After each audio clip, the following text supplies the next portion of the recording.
Hello everyone, this is Reapiron, and today we're going to be talking about the Berserker.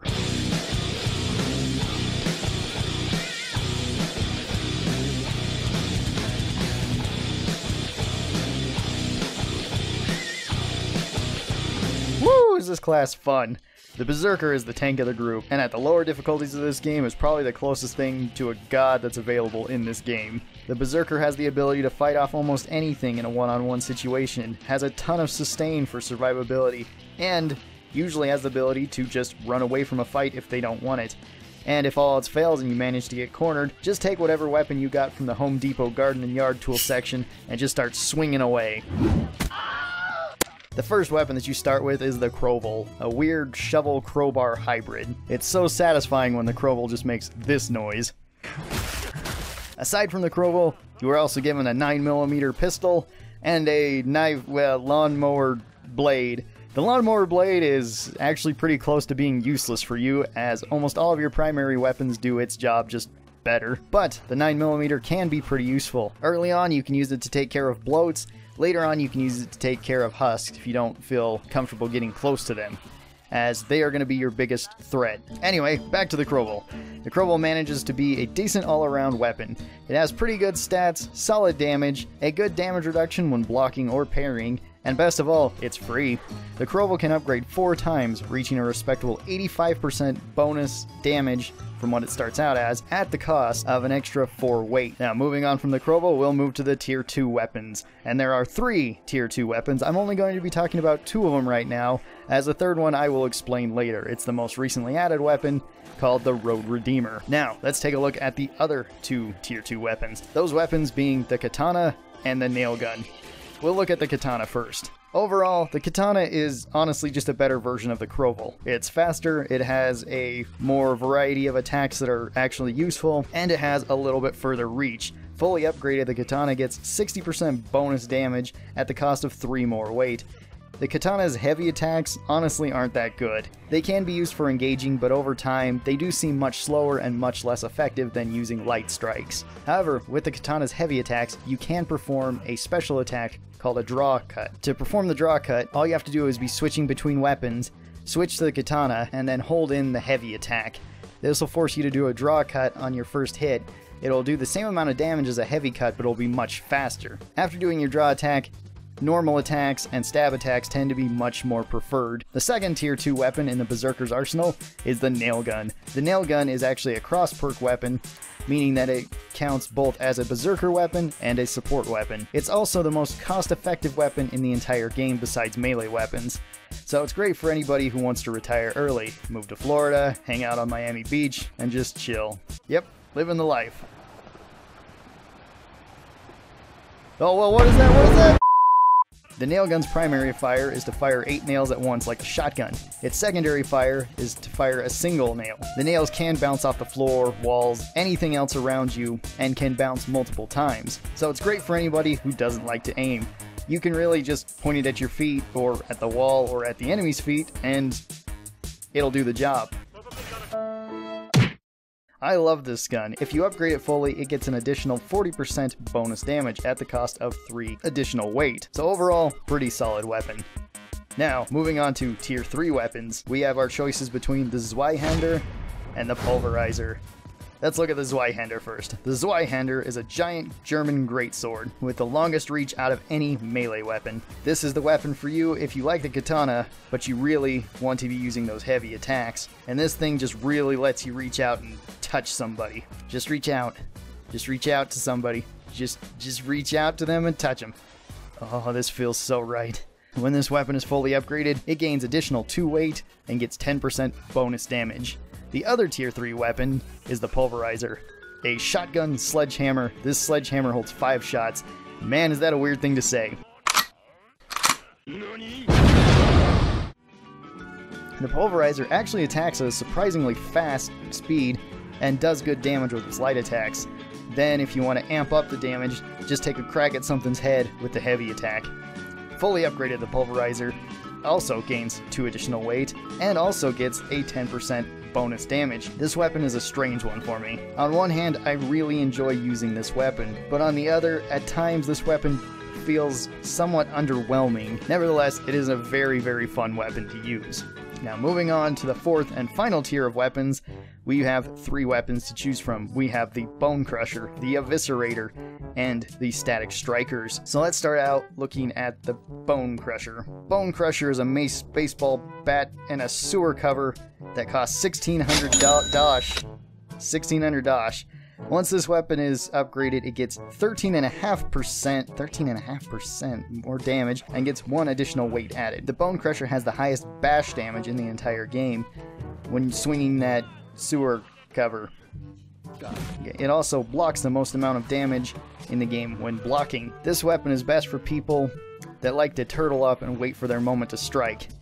And strike! Strike! Strike! I can wait. I can wait. You done? Good. Strike! The next weapon we're going to be looking at is the giant buzzsaw, affectionately called the Eviscerator. The Eviscerator fires freaking saw blades that bounce around and can do a ton of damage. When saw blades land, you can also pick them up and use them as ammo once again. With this fire mode, it allows you to fight off larger Zeds like flesh pounds and skrakes, whatever it might be. And its secondary fire allows it to act like a chainsaw, great for mowing down any of the small to medium Zeds. If you hear stalkers creeping around, use the chainsaw. You see a bunch of crawlers crawling around, use the chainsaw. If you run out of gas with a chainsaw, use the chainsaw. When upgrading this weapon, it gets an additional 10% damage for 1 additional weight. And our last tier 4 weapon that we're going to be looking at is the Static Strikers, a set of power fists that strike with lightning. This weapon feels absolutely amazing to use. When you connect with a well-placed heavy strike to a Zed's skull, and you get to see its body just crumple up like a bag of Doritos, you just have to lean back and say, wow. Do I feel like Cool Ranch or Spicy Nacho? I think I'm actually getting hungry making this video. Although, in all honesty, I don't find myself taking this weapon very often. To me, it always feels very strange, especially when blocking. It just feels a little bit off to me. But if you're in the mood to smash some heads with your bare hands, well then, the Static Strikers are for you. When you upgrade this weapon, it gets 1 additional weight and 10% bonus damage. Now, before getting on to any sort of weapon combos, loadouts, builds, whatever it might be, let's talk about the last weapon that I didn't include here, which is the Road Redeemer. The reason why I didn't include this is because I couldn't find anybody online who had it that was sharing it, or the lobby was full. That kind of sucked. I have used this weapon before, and it seems very close to the Katana. It has the same amount of damage, it has the same scaling as the Katana. The main difference is that it has slightly more blocking and parrying, and it also counts as blunt damage as opposed to slashing damage. Now, the difference in type of damage can sway you one way or the other, as the Katana seems more likely to kill things, the Road Redeemer seems more likely to knock things out of your way. Either one of these can be very useful for you, and it's going to depend heavily on your playing style as to which one you prefer. So, let's get on to the weapon combos. The first weapon combo that I recommend is running the Eviscerator and Medic Pistol. If you don't wish to upgrade the Medic Pistol, you can also run C4, or drop the Medic Pistol and get yourself a boomstick. This is the combo that I most commonly take. The reason why is the Eviscerator covers pretty much everything very well. You can use the chainsaw for dealing with smaller enemies, and you can fling saw blades at the larger enemies. Although the Medic Pistol is probably one of my favorite weapons, that's not necessarily the reason why I take it. The reason why I take it is because I can heal allies, which will give me bonus dash, as well as help out the team, because I likely won't need as much healing as the rest of them. The second loadout that I'd recommend is going with either the Katana / Road Redeemer, depending on which you like, and the nail gun. This allows you to have a very, very cheap loadout that you can get very early on. The Katana / Road Redeemer works very well in close areas and can do a lot of damage, as well as fend off pretty much any Zed. The nail gun allows you to get a little bit more distance when you have to back up, or when there's a large crowd of small things that you would rather just shoot like a shotgun at. This allows you to have a pretty good close range option and a very good mid-range option, which are the two main ranges that you're going to be engaging on things with the Berserker. The third loadout I recommend is the Bone Crusher and either nail gun or the medic pistol. The medic pistol could also go with C4, or like I had said before, it could be replaced with something like the boomstick, the medic shotgun, whichever you would wish to take. The Bone Crusher gives you the most defensive option, and is probably the best for the team for defending a certain area. So act like a guard in front of a entry point and deny everything coming in. Then once again, when needing to engage at medium range, you can use the nail gun or the medic pistol. You can also use the C4 to get a high amount of burst damage on a heavy target like a flesh pound. And then the fourth weapon combo I would recommend is going with either the Zweihander or the pulverizer. You could potentially go with the static strikers here as well, and then whatever weapon fits in with the weight. This could be, once again, a medic weapon to help your team with. This could be something like C4 or an explosive weapon to deal with crowds or to deal with single large targets. Whatever tickles your fancy, as they say. The general rule that I follow and suggest is that you use one ranged weapon and at least one melee weapon. The reason for this is that if anything gets close, you can excel with your melee. If anything wishes to stay back, or if you need to fall back to an area, the ranged weapon will allow you to do that much more safely. So now that we've looked at weapons and weapon loadouts, let's take a look at some builds. Now there's two builds that I would recommend with the Berserker. There's obviously more than two builds. You can change this up however you want. With my personal build, this is what I use. At level 5, I go with Skirmisher. The bonus health regen and, more importantly, the bonus movement speed really helps you move around the map quickly, engage quickly, and disengage very quickly. At 10, I go with Butcher. I like the bonus damage more than I like the bonus health from this. This kind of goes along with the faster engage, faster disengage that Skirmisher gives me. At level 15, I go with Parry. Parry I find more useful than Resistance with this build, as it allows me to, once again, engage and disengage very quickly, and allow me to minimize the amount of damage that I take. At level 20, I would recommend going with either Smash or Massacre. The reason why I recommend either of these is because it's going to depend heavily on whatever weapon you choose to use.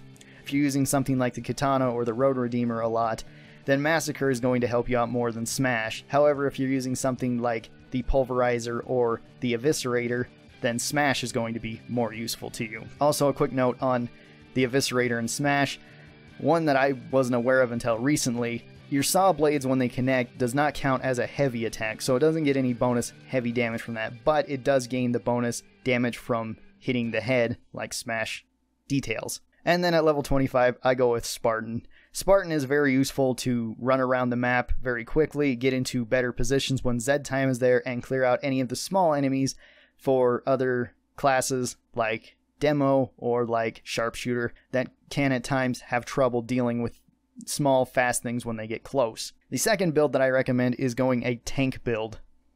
Now with the tank build, at level 5 you will go Dreadnought. This allows you to have a lot of health and makes you stay in the fight much longer. Skirmisher is an option here, but I feel like Dreadnought is going to be more useful for you if you're playing in this particular style. At level 10, it's Vampire. Vampire gives you a way of surviving and a way of regenerating your health, so you don't have to rely on allies doing this or take the time out to heal yourself with a medic syringe. At 15, I would recommend Resistance, as Resistance allows you to have more damage mitigation on special attacks, although Parry can be substituted here as well. Either of these abilities are very good. At level 20, I recommend Smash or Massacre, depending on which type of weapons you enjoy using.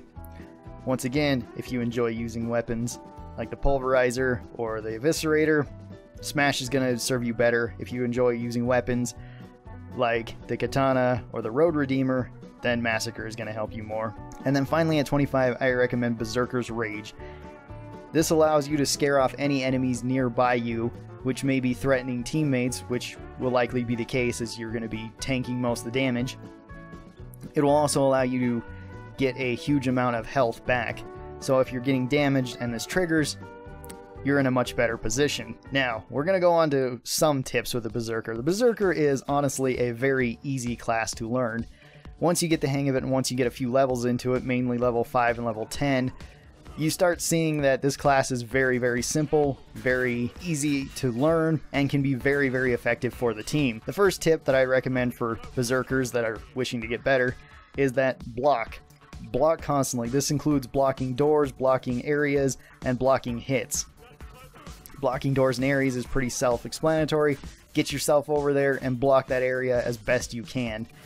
Get next to the medic, get next to the sharpshooter, get next to the demo, and just keep everything off of them so that they can engage at their preferable distance. And also block attacks constantly. You want to be blocking attacks constantly as it slows down Z movement. If you can effectively block, then this is going to help you hold out longer and allow your team to better attack these areas, it's also going to give you more opportunities to attack. The second tip that I'd recommend for anybody wishing to get better is use your cash effectively early on. This could be upgrading your weapon or trading in your weapon to get something better. The great thing about Berserker is that with most of their weapons, you don't have to worry about filling with ammo. You also generally don't have to worry about getting armor in the early rounds, even on difficulties like Hell on Earth, as you have either a lot of health, if you're going Dreadnought, Skirmisher, and Vampire, as well as Berserker Rage, will all give you more sustain so that you can stay in a fight longer. And then the third tip I have for Berserker is get in front of your allies. This seems kind of counterproductive, and I don't mean get right in, right up to their face and make it difficult for them to see. That would be counterproductive for both of you. Get up in front of them. Get in front of your sharpshooter, get in front of your demo, get in front of your commando, whatever it might be. Get up in front of them and block for them. If you see something like a flesh pound coming at them, try to get its attention by either shooting it with a pistol or whatever your other secondary weapon is, and then just try blocking it with your melee weapon. This will allow them to focus on damaging it, while this thing can't damage you as much as it could damage them. So, this is my Killing Floor 2 Berserker guide. I hope that it gave you some ideas of what weapon combos and builds you can use to potentially be more effective, as well as tips to help you out more. So if it did, be sure to subscribe to the channel, like the video, and of course, tell me what you thought down below in the comments. Is there any tips that you would give to beginning Berserkers, or even advanced Berserkers? If so, then please leave them down below. And finally, if you guys have been having a good day, keep on having a good day. If you guys have been having a bad day, well, I hope this video made your day just a little bit better. I hope to see all of you guys next time. Until then, stay cool, and bye.